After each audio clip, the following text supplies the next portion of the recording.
교회 내에는 두 종류의 사람이 있습니다. 하나는 하나님께서 양자의 영을 넣어 주셔가지고 그래서 그들이 신실한 성도들이 되고 이런 사람들. 그다음 아직은 하나님의 아들들 가운데에서 이제 성도라는 교인이라고 하는 그런 이름과 자리를 차지하고 들어와 있지만 그런 위선적인 제자들, 이 두 종류의 사람들이 있습니다. 자, 우리가 오늘 본문을 보면요, 이제 이삭이 드디어 기다리고 기다리던 이삭이 태어났습니다. 참 이 이삭이 태어나는 시간 동안 정말 오랜 시간이 지났습니다. 그죠? 아브라함이 75세에 이제 하란을 떠나서 이 가나안 땅에 들어왔는데 그때로부터 100세가 될 때까지 이 이삭에 대한 하나님이 약속을 계속 아브라함에게 주셨어요. 네가 너에게서 아들이 날 것이고 그 아들을 통해서 이 가나안 땅을 그가 상속받을 것이고 그래서 그 아들로 말미암아 온 세상이 복을 받고 충만하게 될 것이다. 이런 복이 계속해서 이제 아브라함의 약속이 되었었죠. 그때마다 아브라함의 믿음은 갈팡질팡하기도 하고 흔들리기도 했어요. 그러다가 또 이 하갈에게서 이제 아들을 낳았는데 그가 바로 이스마엘이었습니다. 그 아브라함과 또 사라는 이제 아이를 못 낳으니까 이스마엘을 낳으면 그 여종의 자식을 통해서 아브라함의 그 언약의 유업이 이어질 수 있을 거라고 생각을 했는데 덜컥 애를 낳고 나니까 하나님이 뭐라고 그러셨어요? 이 아이가 아니고 사라에게서 나는 자라야 너의 언약을 유업으로 잇는 자가 될 것이다. 이렇게 또 말씀하신 거예요. 그러니까 또 한참을 또 기다리신 거죠. 아브라함이 이제 또 한참을 또 기다린 거예요. 그러다가 이제 아브라함이 오늘 이삭을 낳은 나이가 100세가 된 거죠. 이제 100세가 되어 아브라함이 이제 아들을 낳은 거예요. 자, 우리가 이제 이 본문을 통해서 여기에 또 중요한 내용이 좀 있습니다. 이 내용들도 좀 살펴보려고 그럽니다. 먼저 1절에 보니까 모세는 이 이삭의 출생을 하나님의 약속대로 이루어진 것이라고 그렇게 말해요. 보니까 1절에 여호와께서 말씀하신 대로 이렇게 말씀하죠. 그걸 계속 반복해요. 그 다음에도 말씀하신 대로 사라를 돌보셨고 여호와께서 말씀하신 대로 사라에게 행하셨으므로 이렇게 말하는 거예요. 이 사라도 할머니잖아요. 이제 90세잖아요. 그런데 우리가 지난주에도 봤다시피 이 사라, 이 이름하여 공주, 이 사라 공주님이 이 미모를 이 90이 되도록 유지한 이유가 이런 데서 드러나는 거예요. 뭐 때문일까요? 아이를 낳아야 되기 때문에 하나님이 간섭하셨다고 이렇게 보는 게 정확해요. 왜냐하면 점점 사람의 몸이 늙어가잖아요. 그렇죠? 그러니까 하나님이 사라에게 특별한 은혜를 주셨다고 우리가 이렇게 생각할 수 있어요. 그리고 그 사라의 미모가 그러니까 이게 뭐 무슨 요즘 뭡니까 그거 피부 시술을 한 것도 아닌데 이렇게 딱 얼마나 예쁘게 미모를 보존하고 있으니까 20장에서 그 아비멜렉이 말이죠. 야, 예쁘네. 아브라함의 참 그 동생이라 그러니 매형 이러면서 이제 사라하고 이제 데려와가지고 이제 사라를 취하려고 그랬더니 알고 보니까 이제 아브라함의 부인이었던 거죠. 자, 이렇게 오늘 1절 말씀에도 보면 사라에게 하나님이 약속하신 말씀대로 행하셨다라고 하는 이 말씀이 중요해요.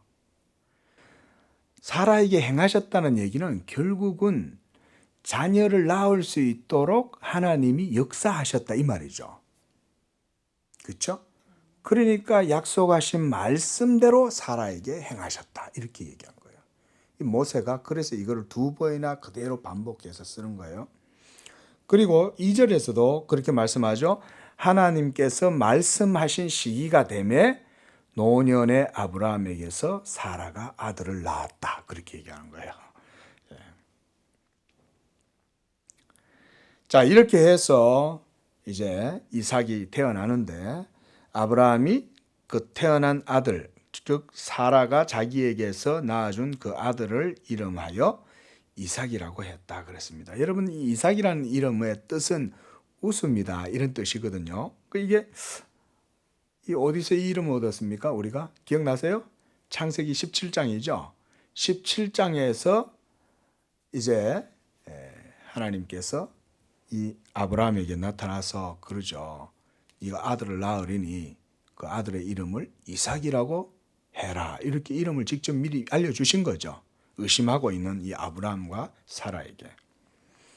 자, 그렇게 해서 이제 이 아들이 태어나고, 그래서 아브라함의 가문에는 모두가 다 언약의 그 식솔이 되려면 뭘 받아야 됩니까? 할례를 받아야 됩니다. 그렇죠? 그래서 보니까 4절에 그 아들 이삭이 난 지 8일 만에 할례를 행하였다는 거예요. 여러분, 이게 부모된 입장에서요, 이 할례를 한다. 그 어린 그 완전 핏대기 같잖아요. 아직 8일이면. 그런데 그런 아기의 포피를 베는 것이 이 부모된 입장, 더군다나 이 얼마나 귀합니까, 그렇죠? 이 노년에 100세가 돼가지고 낳은 아들을 거기에다가 이 돌칼을 가지고 그 아이한테 포피를 벤다는 게 이게 얼마나 힘들겠어요. 요즘처럼 무슨 아주 메스가 날카롭게 있지도 않을 거고, 아마 뭐 철이 있어서 뭐 날카롭게 만들어서 썼는지 그건 정확히 잘 모르겠습니다만은 어쨌든 가게네 뭐 마취제를 썼는지 그런 건 모르겠어요. 그러나 포피를 뱉다는 걸 볼 때 이게 참 큰 고통이죠. 그런데 아브라함은 지금까지 뭐가 훈련됐어요? 하나님의 말씀을 믿고 순종하는 것이 훈련됐죠. 그렇죠? 하나님의 말씀을 안 믿고 애굽에 내려갔다가 봉변을 당하고, 하나님의 말씀을 안 믿고 함부로 행동했다가는 이게 여러 가지 어려움들을 많이 당하는 거예요. 아브라함은 이제 12장에서부터 지금까지 계속해서 가나안 땅에서 무슨 훈련을 배웠냐? 하나님의 약속의 말씀을 믿고 살아가는 방법을 배운 거예요. 그렇죠? 예? 여러분, 우리 예수 믿는 사람들도 하나님이 그 연단 똑같이 하십니다. 왜냐하면 우리도 하나님의 말씀을 똑같이 믿거든요. 그런데 그 말씀 따라서 살아가려니 우리의 믿음이 너무 연약하고 부족한 거예요. 하나님도 잘 모르고 여전히 육체의 이 소욕을 따라 살려고 하는 이런 죄의 본성이 우리 속에 역사하고 있고 막 이러니까 그 하나님이 우리로 하여금 갈팡질팡할 때요, 그 말씀의 줄타기를 시키는 거예요. 그래서 그 훈련을 시킵니다. 자, 이렇게 해서 이제 드디어 이삭이 태어나게 된 거예요. 이젠 때가 된 거예요. 여러분, 하나님의 때가 있는 줄로 믿습니다. 다 때가 있습니다, 여러분. 뭐든지. 우리 양재교회도 기도할 때 하나님의 때에 참여하게 되는 줄로 믿습니다. 우리 때때로 이런 질문 하잖아요. 어떻게 하면 하나님의 때를 알 수 있어요? 해답은 간단해요. 기도하면 하나님의 때다. 그거예요. 믿으시 바랍니다. 잘 이해가 안 되세요? 기도하면 하나님의 때인 거예요. 기도 안 할 때는 그 때가 자기한테서 지나가는 거예요. 그냥. 그러나 기도하기 시작하고 하나님의 말씀을 붙들기 시작하면 그 때가 이제 하나님의 때가 나에게 시작되는 거예요. 이게 기도가 그래서 우리가요, 영원하신 하나님의 사역에, 하나님의 영원한 경륜과 작정에 우리가 어떻게 거기에 참여하냐? 바로 우리가 기도함으로 참여한다. 이제 아브라함이 바로 그때가 되었습니다. 자, 그래서 이 이삭이란 이름이 바로 웃음인데 이 부모들에게 기쁨이 되었을 뿐만 아니라 사실은요, 이 이삭은 하나님께도 기쁨이 되는 자녀였던 거예요. 그러니까 하나님께서 이 이삭의 이름을 웃음이라는 뜻의 이삭이라 라고 정해라 라고 이렇게 주신 거예요. 하나님이 이름을 붙여준 거죠. 매우 특별한 이름이죠. 그렇죠? 하나님이 붙여주신 거잖아요. 그것도 웃음으로. 자, 여러분, 예수님은 어때요? 예수님은 하나님 앞에서 하나님이 기뻐하시는 자죠. 예? 우리 한번 말씀 보겠습니다. 잠언 8장 한번 찾아보겠습니다.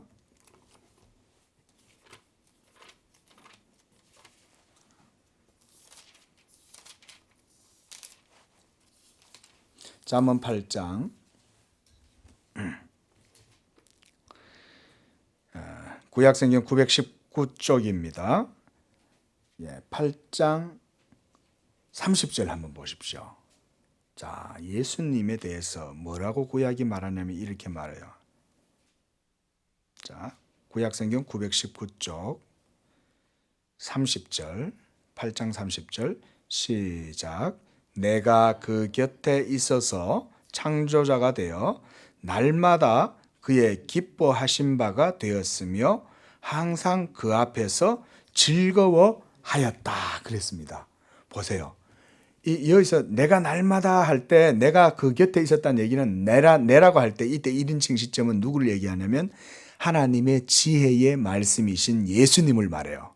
이게 그러니까 예수님의 지혜의 말씀이 하나님 곁에 있어서 창조자가 되어서 하나님이 모든 세계를 창조할 때 같이 창조하시고 그리고 하나님의 뭐가 되었다는 거예요. 기뻐하시는 바가 되었다는 거예요. 자, 여러분 여기에 사실은요 이 깊은 신학이 들어 있습니다. 이거 설명하려면 오후 시간 다 해도 못해요. 자, 그러나 간단하게 얘기하겠습니다. 한마디로 압축하겠습니다. 뭐냐면 모든 세계를 창조하실 때 하나님이 지혜의 말씀이신 예수 그리스도를 따라서 모든 세계를 창조했다 이 말이에요. 그러니까 모든 세계를 창조하실 때는 하나님이 그 아들을 기뻐하기 때문에 이 아들을 위해서 모든 세계를 다 창조한 거예요. 아들을 기뻐하셨잖아요. 그러니까 기뻐했다는 얘기는 야, 내가 너를 위해서 이 모든 세계를 다 창조해서 너를 기뻐하는 그 마음으로 이 모든 세계를 너한테 주겠다 이 말인 거예요. 이런 깊은 신학이 사실 여기 다 들어 있습니다. 자, 이제 본문에 들어왔어요.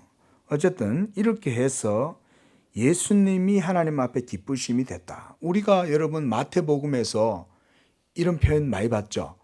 예수님이 요단강에서 세례 요한에게 세례를 받고 올라오실 때 성령이 하늘로부터 비둘기가 예수님한테 임하잖아요. 그러면서 하늘에서 소리가 나죠. 이는 내 기뻐하는 자요. 내 사랑하는 아들이다. 이렇게 말하잖아요.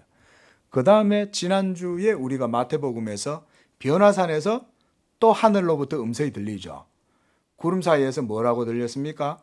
이는 내 기뻐하는 자니 너희는 그의 말을 들으라. 이렇게 나오잖아요. 이처럼 예수님은 하나님 앞에 기쁨이 되는 웃음을 주는 바로 그런 존재인데 이삭이 바로 그와 같이 예수의 상징적인 인물이 된 거예요, 여러분. 그리고 이 이삭은 교회의 또한 원형이에요. 아브라함이 원형이겠지만 그 아브라함의 교회의 유업을 받은 이것이기 때문에 그래서 우리가요, 주석가들은 이 아브라함의 집안 자체가 언약의 집안이잖아요. 할례를 안 받으면 아브라함의 집에서 쫓겨나죠. 그렇습니다. 할례를 안 받으면 아브라함의 식솔이 못 돼요. 그러니까 할례를 받아서 아브라함의 집안 구성원이 된다는 얘기는 뭐냐면 아브라함은 교회의 원형인 거예요. 아브라함의 집안 자체가. 우리가 신학적으로 우리가 구약 신학적으로 그렇게 해석을 해야 됩니다.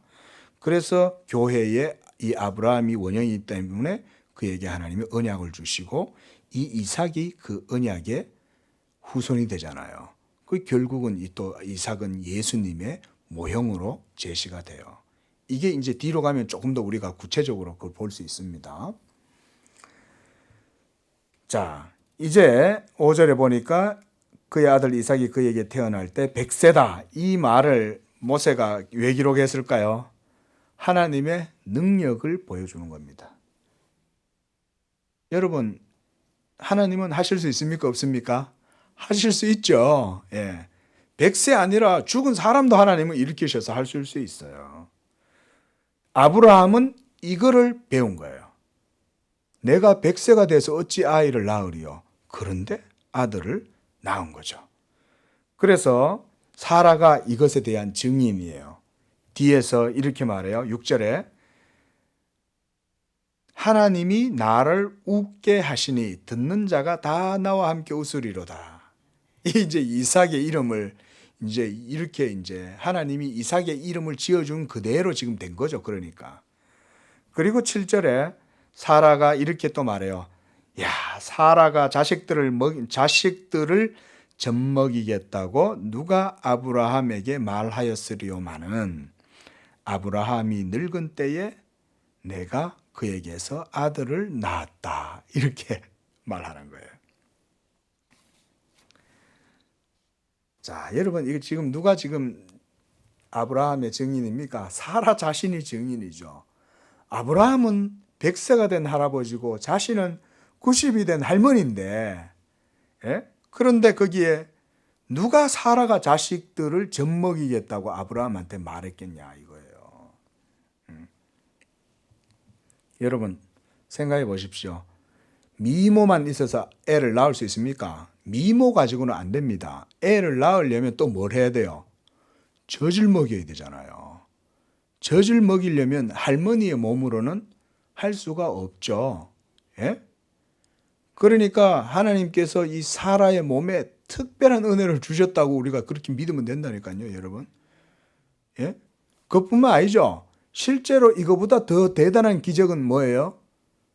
생각나는 거 없어요?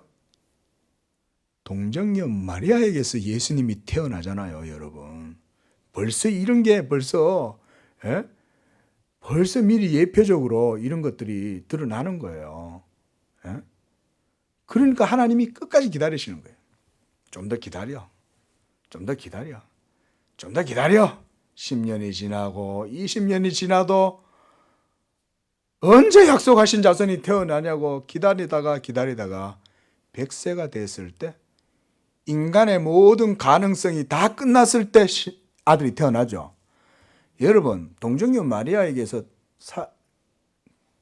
여러분 생식 활동이 없는데 어떻게 사람이 처녀에게서 태어나냐 이거예요. 전능하신 하나님의 능력이 이 마리아를 덮었다 그랬거든요. 그러니까 오늘 여기 말씀에서도 보면 하나님께서 사라의 몸에 능력을 베풀어 주셨다고 그러잖아요.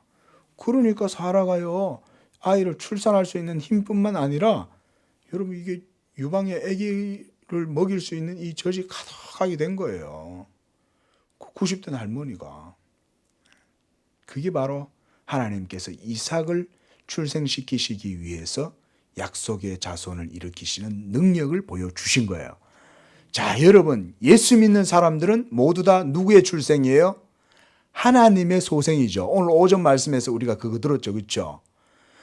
예수 믿는 사람들은 하나님께로부터 난 자라 그랬잖아요. 예수 믿는 모든 사람들은 하나님께로 난다고 할 때 결국은 어떻게 나냐? 하나님의 말씀으로 하나님께서 그 자기 택한 백성들의 영혼을 그렇게 살리시고 세우시는 거예요. 그 하나님의 말씀의 능력이라니까요. 예수 믿는 것도. 그게 그래 따지면 오늘 이 아브라함이 100세의 아들을 낳은 것과 하나님의 말씀의 능력이 똑같은 거예요. 할렐루야.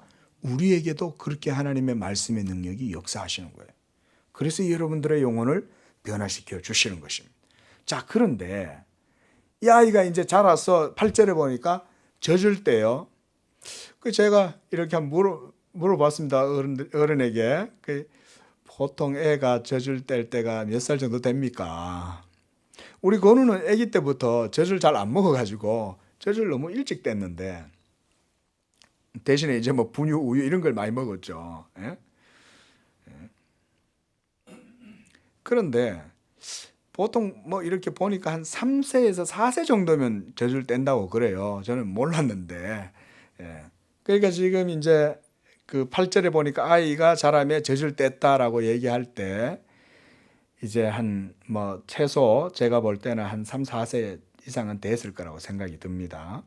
그래서 이삭이 젖을 떼는 날에 아브라함이 이제 연회를 베푸는 거예요. 온 동네 사람들이 이제 다 불러 모은 거예요. 자, 이때 누구도 불렀을까요?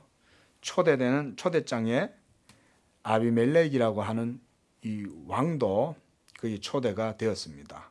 온갖 이제 그 동네에 유명한 인사들이 다 모였겠죠. 그 아비멜렉이 이제 이후에 오늘 21장 이후에 이제 또 나오지만 아비멜렉이 와가지고 뭘 보겠어요? 하나님의 산 역사를 보겠죠. 몇 살에 애를 낳았어요? 100세에. 더군다나 그 아내는 몇 살이에요? 90세에 애를 낳은 거예요. 여러분 그걸 보면 무슨 생각이 들까요? 야, 아브라함에게 하나님이 복을 주실 뿐만 아니라 함께 하시는구나. 그래서 오늘 본문에서 이 아비멜렉이 아브라함한테 자기가 스스로 와서 당신하고 나하고 맹세하고 언약을 맺자. 가만 보니까 당신이 보통 사람이 아닌데 당신 약속해. 앞으로 당신의 세력이 커지더라도 우리 멸하지 마. 우리 버리면 안 돼. 그렇게 지레 겁을 먹고 와가지고 아브라함하고 언약을 맺는 거죠. 보세요. 100세에 낳은 아들을 바라보면서 이 아비멜렉이 아브라함과 함께 하시는 그 언약의 하나님을 두려워할 거 아니에요. 그래서 아비멜렉이 아브라함한테 뭘 주냐면 땅을 줘요. 이거 내가 당신한테, 왜냐면 여러분 보세요. 땅을 안 주면 어떻게 되겠어요? 아브라함한테. 아비멜렉 입장에서는 이 전략적인 상호 호혜성에 의해서 여러분 이 전략적인 언약을 맺는 거예요. 예? 그러면서 땅을 줘요. 아브라함한테. 여러분 보세요. 만약에 땅을 안 주면 어떻게 되겠습니까? 나중에 이 자손이 번성하고 씨족이 점점 번성하면 땅이 필요할 거 아니에요. 그럼 땅이 없으면 아브라함은 어떻게 될까요? 빼앗으려고 할 거 아니에요. 그러니까 아비멜렉이 미리 쓱 기는 거예요. 그러면서 아예 땅을 줘버리는 거예요. 주고 아싸라게 딱 이거 당신 가져. 그리고 우리 공격하지 말고 화친을 깨뜨리지 마. 그러니까 우리 이제 맹세해. 이렇게 해서 오늘 아비멜렉과 화친을 맺어요. 자, 여러분 이게 아비멜렉이 얼마나 여러분 놀랬겠어요. 20장에서도 놀랬잖아요. 그 사라를 멋대로 데려와가지고 취하려 했다가 온 집이 다 멸문을 당할 뻔했단 말이죠. 집이. 그러니까 이제 그 함께 하시는 하나님을 두려워해서 아브라함과 화친을 맺는 거죠. 여러분 이와 같이 하나님은 언약의 사람과 함께 하시는 줄로 믿습니다. 말씀의 사람, 예수 믿는 사람이 언약의 사람이에요. 이게 바로 언약 신앙입니다. 예수 믿는 게 바로 언약 신앙이에요, 여러분. 자, 그런데 잔치를 여니까 막 이렇게 파티가 벌어지잖아요. 막 음악도 있고 옆에서 첼로가 알겠죠. 막 악공들이 와가지고 막 똥땅똥땅 거리고 이제 노래도 부르면서 다들 재미있게 지내는데 딱 이스마엘이 애기 이제 알짱알짱거리고 이제 서너 살 되면 이제 걸어 다니잖아요. 그러니까 이제 요 녀석을 이스마엘이 놀리고 이게 막 괴롭히는 거예요. 이스마엘은 아마 지금 나이쯤 되면 이제 중고등학생이 돼갈 무렵입니다. 예? 그런데 그 자식이 요게 딱 이제 자기 아들 이삭을 막 놀리는 거예요. 그걸 보니까. 놀린다는 얘기가 여러분 이게 그냥 놀린다라고 기록되어 있지만 이게 조금 더 우리가 현실적이고 조금 더 리얼하게 이 상황을 보면 이 이스마엘은 아브라함의 아들이잖아요. 그 형이잖아요. 그러니까 형이니까 또 그리고 배는 다르잖아요. 그러니까 놀리는 거예요. 자기 동생이 아니라는 거죠. 한마디로 말하면. 그렇게 놀리고 있는데 사라가 그거를 딱 본 거예요. 저 자식이 이렇게 된 거죠. 9절 말씀 보세요. 사라가 본즉 아브라함의 아들 애굽 여인의 하갈의 아들이 이스마엘이 이삭을 놀리고 있어요. 이제 화가 나겠죠. 그렇죠. 이게 뭐 이건 엄마의 그 모성애로는 이게 뭐 너무나 이제 자연스럽죠. 인지상정이잖아요. 그러니까 10절에 딱 아브라함한테 와서 막 소리를 지르는 거예요. 당장 이 여종과 그 아들놈 쫓아내. 내 저것들하고 같이 못 살아. 이렇게. 그러면서 뭐라고 말합니까? 한번 보세요. 이 종의 아들은 내 아들 이삭과 함께 기업을 얻지 못하리라. 여러분, 중요한 내용이 있습니다. 기업을 얻지 못하리라. 무슨 기업? 하나님의 언약의 기업. 그거예요. 이미 사라도 하나님의 말씀에 훈련이 됐어. 그러니까 아브라함과 그 가족이 살아가는 삶의 의미가 하나님의 언약에 있다는 걸 사라도 이제 알았어. 그래서 사라는 자기에게서 태어나는 이삭을 통해서 하나님의 언약의 유업이 이루어질 거라는 것을 알고 있었죠. 우리가 20장이나 19장에서 하나님이 사라에게 그 말씀 하잖아요. 19장에서 이제 천사들이 소돔에 심판하러 갈 때, 소돔을 멸하러 가기 전에 이제 아브라함 집에서 들러서 이렇게 이제 정심을 먹고 가면서, 이제 우리가 좀 지나면 내가 명년 이때 오면 사라에게 아들이 있을 것이다. 그러니까 사라가 웃잖아요. 그때까지만 해도 사라는 그런 내용들이 참 정말 터무니없이 들리는 거죠. 그런데 어때요? 하나님의 말씀대로 된 거죠. 그러니까 이제 사라가 이제 알았던 거예요. 아, 이게 이삭이 특별하고 하나님이 뭔가 특별한 계획이 있구나. 그게 바로 하나님이 우리 남편 이 아브라함에게 주신 언약의 유업이고, 이 언약의 유업은 내가 낳은 아들 이삭이 바로 적통이구나, 적자구나, 이걸 안 거예요. 그러니까 이제 사라에게도 이제 언약 신앙이 생긴 거예요. 그러니까 그가 이런 표현을 쓴 거예요. 내 아들 이삭과 함께 기업을 얻지 못하리라. 여러분, 이것이 이제 오늘 메인 주제입니다. 그래서 11절에 보니까 아브라함이 근심을 해요. 왜냐하면 이스마엘이 자기 아들이잖아요. 뭐 여종인 하갈에서 태어났다 해도 그래도 자기 자식인데. 그런데 12절에 하나님의 말씀이요. 하나님이 고민하고 있는 아브라함에게 나타나셨어요. 그래서 뭐라고 하냐. 네 아이나 너의 여종으로 말미암아 근심하지 말고 사라가 너에게 한 말대로 다 들어라. 이삭에게서 나는 자라야 너의 씨라고 부를 것임이니라.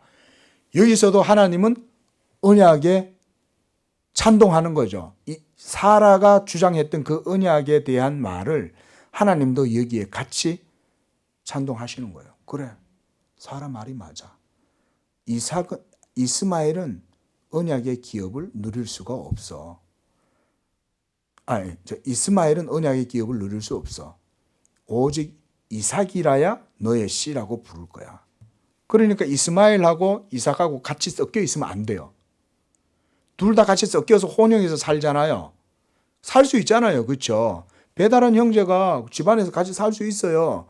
그 살다 보면 번성하면 섞여버릴 거 아니에요. 그러면 그리스도의 계보가 섞여버리겠죠.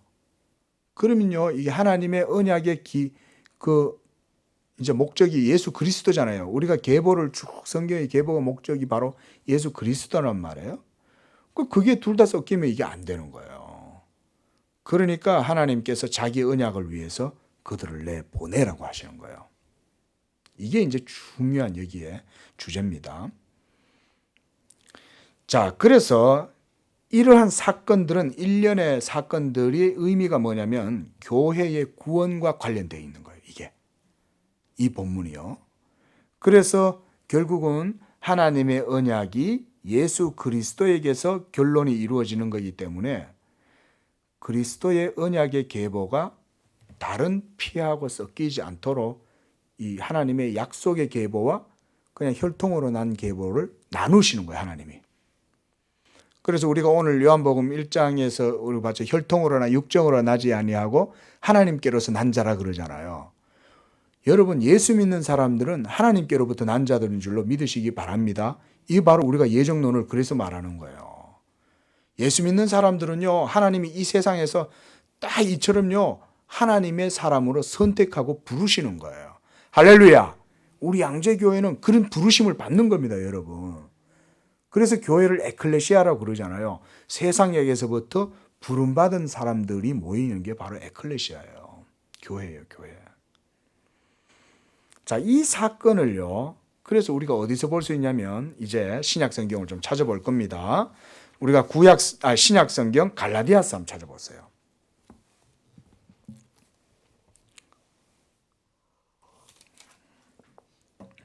갈라디아서 4장.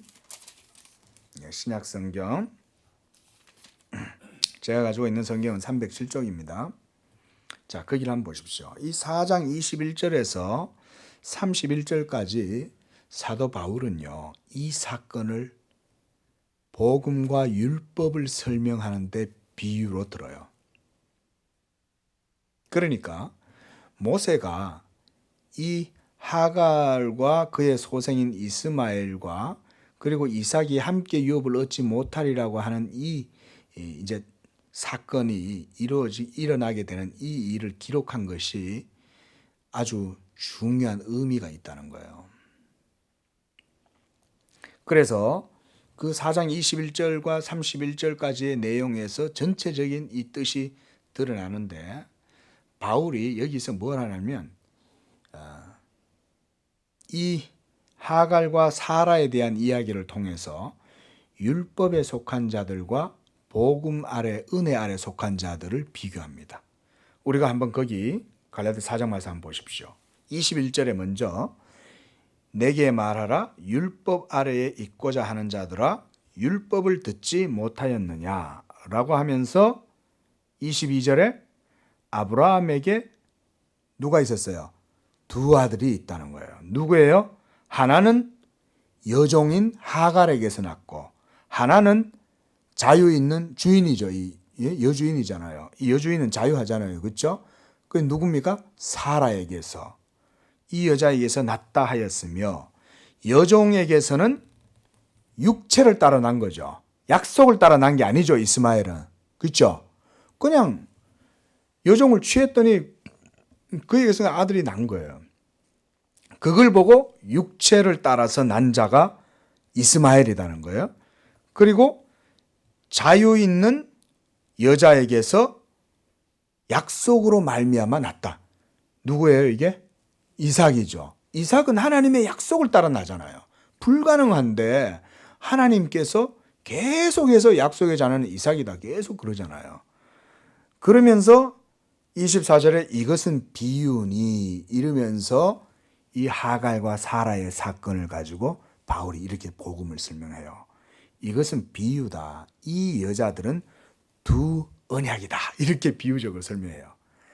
첫째 언약은 뭐예요? 두 언약이니까 첫째 언약은 뭐냐? 구약의 율법 언약이에요. 그리고 두 번째 언약은 은혜 언약.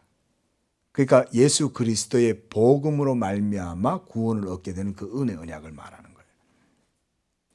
그 시내산으로부터 시내산은 뭐예요? 모세가 어디서 율법을 받았습니까? 시내산에서 받잖아요. 그러니까 그 이제 율법의 대표적인 상징성을 가지고 있는 게 이 시내산이죠. 그래서 시내산으로부터 종을 낳은 자가 바로 하갈이다. 이렇게 비유적으로 설명을 하는 거예요. 예? 결국은 하갈은 종이요. 그 하갈에게서 난 자는 이스마엘이고 그래서 아브라함의 자녀이긴 하지만 하나는 육체를 따라 난 자가 있고 하나는 약속을 따라 난 자가 있으며 교회에는 그러니까 이런 두 종류의 사람이 있다. 그 말인 거예요. 여러분 그러니까 우리가 신앙생활을 해도요. 예수님을 믿느냐 그게 아니라 뭘 믿느냐에 따라 가지고 약속의 자녀인지 예? 이 혈통을 따라 난 자인지 이런 게 이제 구별이 되는데 이 두 종류의 사람이 여기 있다는 거예요. 한 사람은 율법 아래 있는 사람이요. 한 사람은 복음의 은혜 아래 있는 사람. 이 교회의 신앙을 이런 식으로 설명합니다. 교회의 신앙이 아니라 교회 내에 그러니까 이제 말하자면 가라지 이렇게 할 수 있죠. 하나님의 약속의 자녀들이 아닌 사람 그런 사람들이 있다는 것입니다. 자, 그래서 25절 보니까 이 하갈은 아라비아에 있는 시내산으로서 지금 있는 예루살렘과 같은 곳이니 그가 그 자녀들과 더불어 뭔 노릇해요? 종 노릇하는 거예요. 그래서 그들 이 하갈에게서 난 혈통을 한 모든 자들은 또한 예루살렘에 있는 이 유대인들을 말하는 거예요. 여러분 유대인이라도 그들이 율법 아래 있으면 하갈의 육체로 따라 난 자들일 뿐이다 이 말이에요. 아브라함에게서 혈통적으로 태어나잖아요. 그죠? 그런데 아브라함에게서 혈통적으로 태어났다 할지라도 그들은 모두 다 약속의 자녀가 아니라는 거예요. 그런데 26절에 보니까 오직 위에 있는 예루살렘은 자유자니 곧 우리의 어머니다. 우리의 어머니라는 게 바로 사라를 말하는 거죠. 사라의 이름은 공주지만 열국의 어미잖아요. 그죠? 열국의 의미가 되잖아요. 그러니까 우리의 어머니라 이렇게 말하는 거예요. 자, 28절에 보니까 형제들아 너희는 이삭과 같이 약속의 자녀다. 그 누가 약속의 자녀라는 거예요? 예수 믿는 사람들을 이삭과 같은 약속의 자녀라고 말하는 거예요. 왜냐하면 우리는 하나님의 말씀에서 났기 때문에. 하나님의 말씀에 의해서 여러분들의 영혼이 생겼다고 볼 수 있는 겁니다. 그렇죠. 그래서 오늘 제가 재료라는 말을 썼죠. 재료, 요소, 원천, 본질 이런 말을 쓴단 말이에요. 그 모든 것들은 다 예수 그리스도의 구속의 말씀으로 우리의 영혼에 생명이 되었다.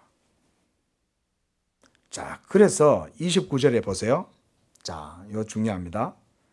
자, 우리 읽어봅니다. 시작. 그러나 그때에 육체를 따라 난 자가 성령을 따라 난 자를 박해한 것 같이 이제도 그러하도다. 그랬어요. 예? 지금 누가 박해했어요? 여기 보니까 우리 오늘 9절에 애굽 여인 하갈의 아들 이렇게 딱 애굽 여인 하갈이라고 모세도 표현하잖아요. 그러니까 종의 아들이 이 적통인 주인 여자의 아들을 희롱하고 놀리고 핍박했다고 그렇게 말하는 거예요. 사도 바울이 여기서. 그러나 성경이 무엇을 말하느냐? 여종과 그 아들을 내쫓으라. 그렇게 말했다는 거예요. 여종과 그 아들을 내쫓으라.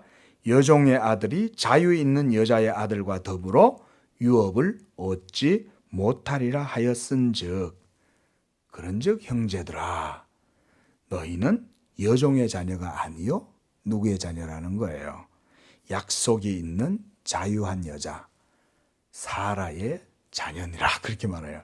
자, 사라의 자녀는 누구의 자녀입니까? 아브라함의 자녀죠. 그러니까 이와 같이 하나님께서 아브라함이 하신 약속이 뭐냐면 아브라함아 너를 통하여 모든 민족이 복을 받고 너를 말미암아 모든 믿음의 자손들이 많이 생겨날 것이다. 하늘의 별과 같이 바다의 모래와 같이 너에게서 자손들이 번성하게 될 것이다 그랬죠.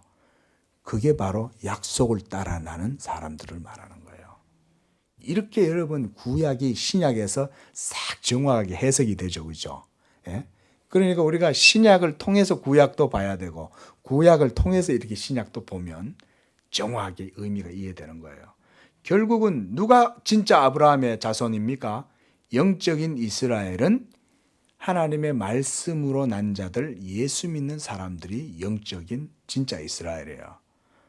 우리는 하나님의 이스라엘인 줄로 믿으시기를 바랍니다. 왜냐하면 하나님에게서 난 자들은 말씀으로 나는 것이기 때문에 그래요. 그래서 하나님께서 이렇게 언약을 계속 계보를 통해서 계속 형성시키고 유지하신다. 그런 구속사적인 이유가 있는 거죠. 자, 이렇게 해서 이 중요한 사건이 이제 이루어진 거죠. 그러면서 하나님께서 아브라함에게 뭐라고 말하냐면 내보내라. 이러면서 이제 추방당하는 거예요. 그렇게 해서 이제 13절에 하나님은 여종의 아들도 너의 신이 내가 그로 한 민족을 이루게 하리라. 이러면서 이제 아브라함이 또한 말씀에 순종합니다. 참 이 아브라함이요 이렇게 이제 신앙이 연단된 거예요. 여러분 아무리 그래도 아브라함 같은 성품을 가진 사람이 얼마나 정이 많고 그죠 양반이에요. 그 아무리 그 서자라도 쫓아보내기가 쉽지 않은데 아브라함이요 아무 말 안 하고 아침에 일찍 일어나서 하나님의 말씀을 순종합니다. 14절 보십시오. 그가 아침에 일찍이 일어났다는 거예요. 그래 내 같으면 내보내기 싫으니까 그냥 좀 차일피일 미루다가 이렇게 했을 공산이 큰데 아브라함은 아침에 일찍 일어나서 떡과 물 한 가죽 부대를 딱 하갈에게 줍니다.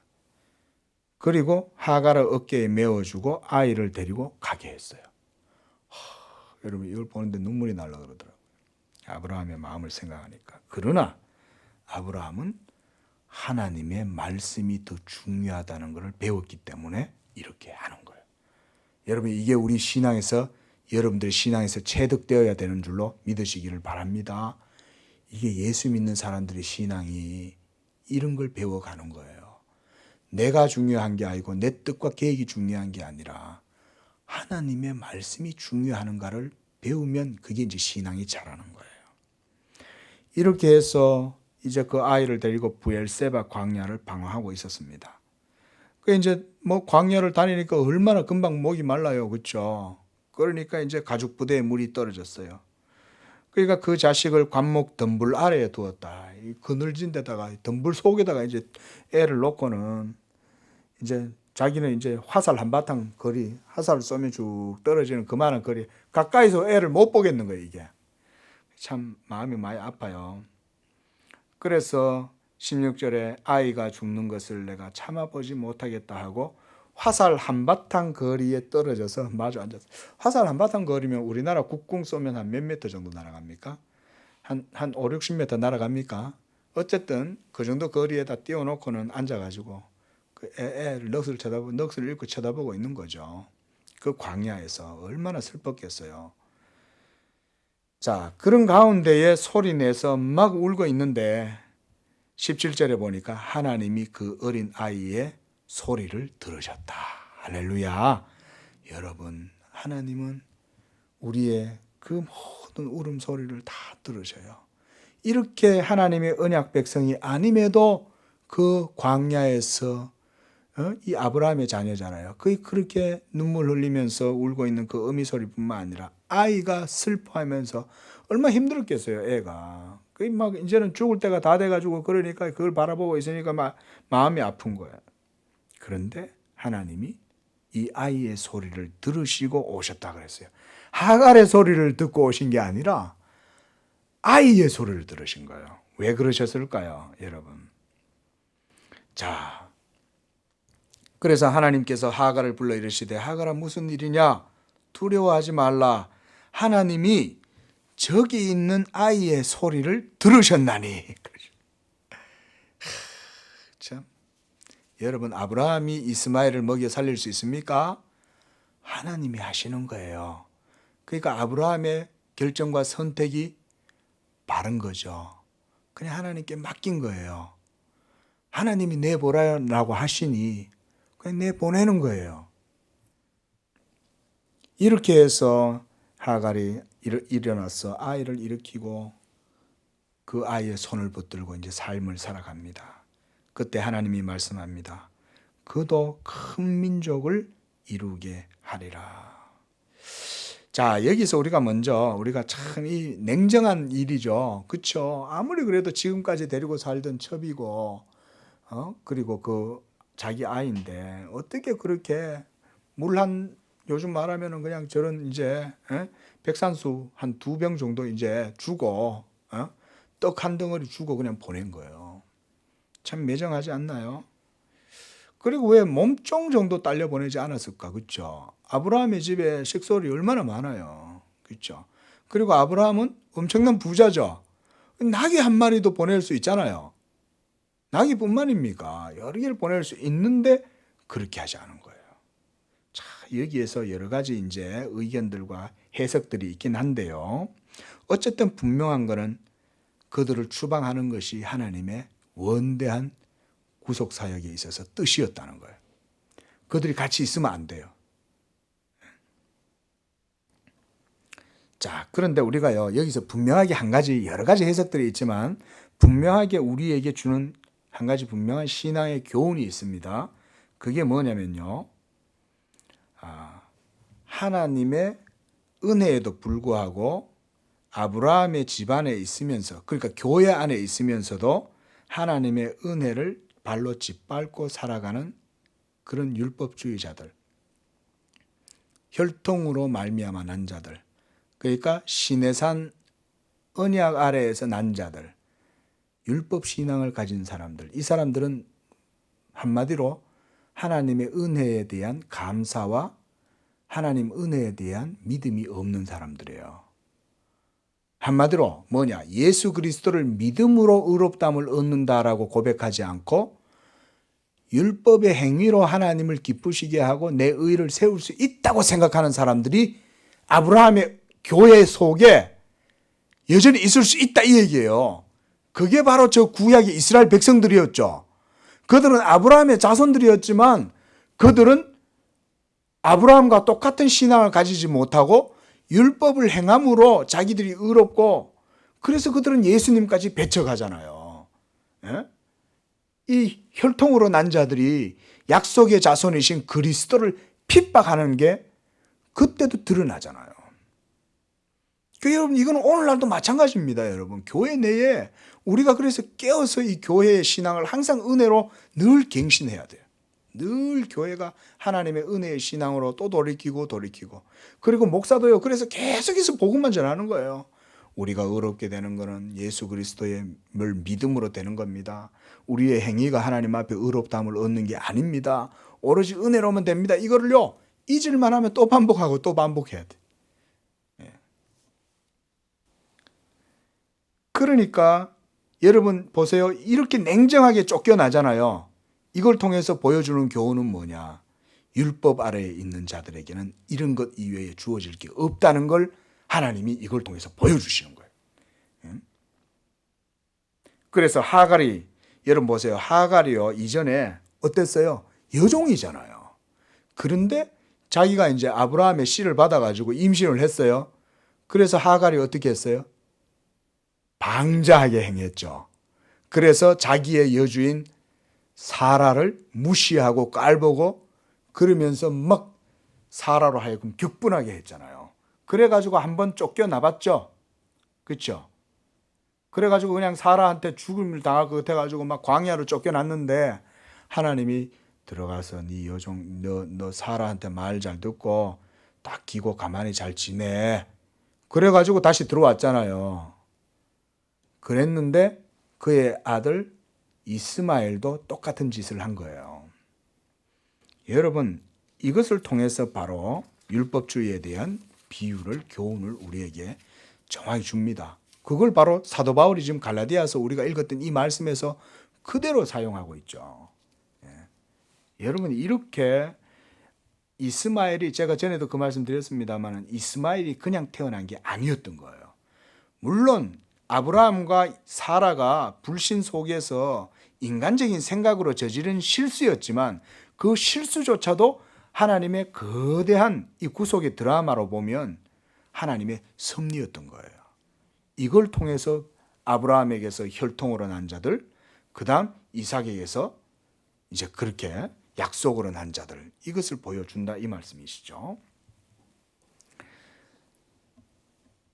자, 이렇게 해서 하나님께서 이 하갈로 하여금 이스마엘을 데리고 삶을 살아가게 하십니다. 그리고 여러분, 하나님께서 이 하갈이 임신해서 쫓겨났을 때 이 하갈에게 약속의 말씀을 주셨죠. 하갈아, 너에게서 태어날 그 아들의 이름을 이스마엘이라고 지어라. 이러면서 하나님이 그 태어날 아이의 이름까지 지어주는 거예요. 그 이름을 하나님이 신이 이름을 지어주셨다는 말은 그 아이의 운명이 하나님의 섭리 속에 있다, 이걸 보여주는 거죠. 그렇잖아요. 그래서 그가 이제 그 아이를 낳아서 이름을 이스마엘이라 지었다. 우리가 이래 봤습니다. 이런 게 이제 창세기가 이런 내용들이 쭉 나타나는 겁니다. 자, 이제 이렇게 해서 그가 광야에서 자라면서 이제 큰 백성들이 이제 이 이스마엘에게서 나요. 그러면서 이제 20절에 보니까 하나님이 그 아이와 함께 계심에 그가 장성해서 광야에서 거주하고 활쏘는 자가 되었다. 이러고 또 그 어머니가 그를 위해서 애굽 땅에서 아내를 얻어서 주었다. 이렇게 말합니다. 자, 이 부분도 뭐 설명할 건 있지만 크게 중요하지 않아서 그냥 넘어가고요. 자, 우리가 이제 22절부터 32절까지 이제 아비멜렉과의 언약의 체결입니다. 이건 제가 좀 전에 뭐 말씀드렸습니다. 그래서 아비멜렉이 군대 장관 비골과 더불어서 왔다는 거예요. 그러니까 아비멜렉만 말한 게 아니라 군대 장관이 언급됐다는 얘기는 정치적인 이해가 있다는 걸 보여주는 겁니다. 군대 장관이라고 하는 거는 그 지역의 이 군사력이라든가 정치적인 역학 문제들 다 그런 거에 관심이 있잖아요. 그러니까 이 아브라함의 이제 식구들이 많이 늘어나고 막 종들도 많고 뭐 세력도 많아지니까 이 아브라함을 함부로 할 수는 없어요. 이게 막 뭔가 쳐가지고 이기려니까 이 하나님이 함께 하시지. 100세가 된 아이까지 태어나는 걸 보니까 이게 하나님이 복을 주시는 거죠. 그래서 22절에 아비멜렉이 이렇게 말해요. 아비멜렉과 군대 장관 비골이 네가 무슨 일을 하든지 하나님이 너와 함께 하시는 것을 우리가 보았다 이렇게 말하는 거예요. 그러니까 이제 함부로 건들 수가 없는 거예요. 이걸 지금 아브라함을. 그래서 그들이 생각해낸 전략이 뭐냐? 우리가 아예 그냥 너한테 땅을 줄게. 그래서 네가 거기 살아.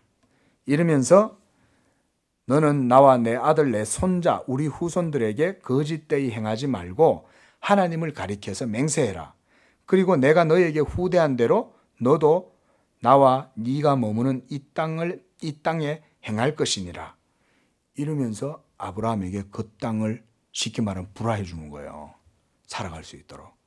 그렇게 해서 여러분 이제 이 아브라함이 가나안 땅에 들어온 지 60년 만에 여기에서 이제 그가 장막만 치고 맨날 이렇게 돌아다니잖아요. 장막 치고 돌아다니다가 이제는 땅을 얻어서 여기서 정착을 합니다. 자, 여러분 여기서 한 가지 생각해야 될 게 뭐냐면 이삭이 태어나자 이런 일이 일어났다는 거예요. 결국 누구를 위한 일일까요? 이삭을 위해서 하나님이 그 땅에 일정한 영역을 주시는 거예요. 그래서 그 이삭으로 하여금 이제는 그 땅에서 우거하면서 하나님의 말씀을 배우는 거예요. 여러분 하나님께서 우리에게도 이런 교회를 허락하신 것 이것도요. 하나님의 섭리에서 보면 비슷한 겁니다. 여러분. 허락해 주시는 거예요. 여러분 제가 돌아다니다가 여러분 작년 10월 달부터 계속 알아보며 돌아다니다가 나중에는 급기야 우리가 우리 월세 더 드릴게요. 주세요. 이렇게 말해도 안 주는 거예요. 제가 다니면서 월세 더 줄 테니까 좀 내주세요. 그래도 안 줘요. 안 주더라고요. 그리고 막 굉장히 마음에 드는 곳이 두 곳이 있었는데도 이상하게 그날따라 연락이 아무도 안 되는 거예요. 아무도 계속 전화를 했는데. 자, 여러분 하나님이 우리 양재교회 자리를 허락해 주신 것은 이것을 통해서 복음이 전해지고 복음의 교육이 이루어지고 하나님 말씀이 가르쳐지고 그래서 이곳에서 하나님의 구원 사업이 이루어지도록 하신 뜻이 있는 줄로 믿습니다. 이게 하나님이 허락하시는 거예요. 그러니까 이삭에게 하나님이 이제 그때가 이삭이 태어나자마자 이제 아브라함이 땅을 얻는 거예요. 공식적으로. 그러니까 더 이상 이제 아브라함이 돌아다닐 이유가 없어요. 이제 여기서 살면 되는 거예요. 그러자 아브라함이 이제 24절에 이제 맹세를 해요. 그래, 나도 맹세할게. 그러면서 25절에 보니까 아비멜렉의 종들이 아브라함의 우물을 빼앗은 일에 관해서 아브라함이 아비멜렉을 책망했어요. 이게 지금 누가 누구를 책망해야 돼요? 근데 지금 아브라함이 아비멜렉을 책망하고 있는 거예요. 네가 말이야 이때까지 네 땅이라고 우리가 파는 우물 너들 종들이 와가지고 막 아무렇게나 행패 부리고 그랬는데 너 그럼 되겠어? 너 전에는 네가 그렇게 했잖아. 이러면서 아브라함을 책망을 한 거예요. 그랬더니 이제 아비멜렉이 이제 핑계를 대요. 누가 그랬는지 내가 모르겠다. 너도 나한테 그 얘기 안 했잖냐. 그럼 내가 진상을 조사해 봤을 텐데 얘기 안 했잖냐. 나도 듣지 못했고 이제 오늘에 내가 처음 듣는다. 이제 이렇게 이제 말합니다. 그러면서 이제 아브라함이 양과 소를 가져다가 아비멜렉에게 주면서 그것으로 언약의 약정을 맺어요. 그러니까 이제 약조물이죠. 이걸 주는 거는. 그걸 통해서 이제 약조물을 주는 겁니다. 그렇게 해서 아브라함이 7 암양 새끼를 따로 놓으니 아비멜렉이 아브라함에게 이르되 이 7 암양 새끼를 따로 놓으면 어찌미냐? 그랬더니 그게 바로 약조물이었던 거예요. 30절에 내 손에서 이 암양 새끼 7을 받아 내가 이 우물 판 증거를 삼아라. 그러면서 두 사람이 거기서 맹세해서 브엘세바라고 하였습니다. 그래서 여기서 이 브엘세바에서 이제 33절에 보니까 아브라함이 에셀나무를 심었다 그랬어요. 자, 나무를 심었다는 얘기는 무슨 얘기겠습니까? 여기가 이제 내 땅이다 이거예요. 그러니 나무는 이제 심어놓으면 오래도록 자라잖아요. 그래서 이제 기념 식수를 한 거예요. 여기 이제 내 땅이다 이렇게. 이렇게 해서 그가 거기서 영원하신 여호와의 이름을 불렀다는 얘기가 여기에서 하나님을 섬기고 살았다. 우리가 이런 표현 저번에도 봤죠, 그렇죠? 그 얘기입니다. 그래서 그가 블레셋 사람의 땅에서 여러 날을 지냈더라. 자, 이렇게 해서 이제 21장의 내용을 다 보았습니다. 자, 여러분, 이렇게 하나님이 아브라함과 언약을 맺으시고 그 언약이 결국은 이삭을 통해서 결실을 맺고 이렇게 해서 점차 아브라함의 후손들이 가나안 땅에서 정착하게 되는 과정을 이제 보여주는데, 이제 이후로 이제 이삭을 또 하나님께 바치거나 또 야곱이 태어나고 뭐 이런 내용들이 이제 쭉 이어지는데, 계속해서 이제 하나님의 구원의 드라마, 언약의 드라마가 이제 어떻게 펼쳐지는지 계속해서 볼 수가 있습니다. 기도하겠습니다. 하나님 아버지, 하나님은 약속하신 것을 변치 아니하시고 반드시 그 일을 이루시는 줄로 믿습니다. 우리 예수 믿는 자들에게 이와 같이 언약의 복을 주셔서 아브라함의 그 약속의 말씀을 따라 난 자들이 바로 우리 예수 믿는 자들이요, 우리 예수 믿는 자들을 하나님이 아브라함과 같이 대하시고 오늘날도 그와 같이 말씀으로 지키시고 인도해 주시는 줄로 믿습니다. 이 말씀의 능력을 우리가 신뢰하고 지금도 그 말씀이 우리와 함께 하심으로 우리의 모든 삶의 복이 되게 하시고, 또한 그 말씀이 우리의 삶을 지키시고 모든 대적들로부터 우리 성도들을 안전하게 지켜주시는 줄로 믿습니다. 이 믿음 가운데 이 땅에서 언약의 복을 누리는 양재교회 성도들 다 되게 하여 주옵소서. 예수님의 이름으로 기도합니다. 아멘.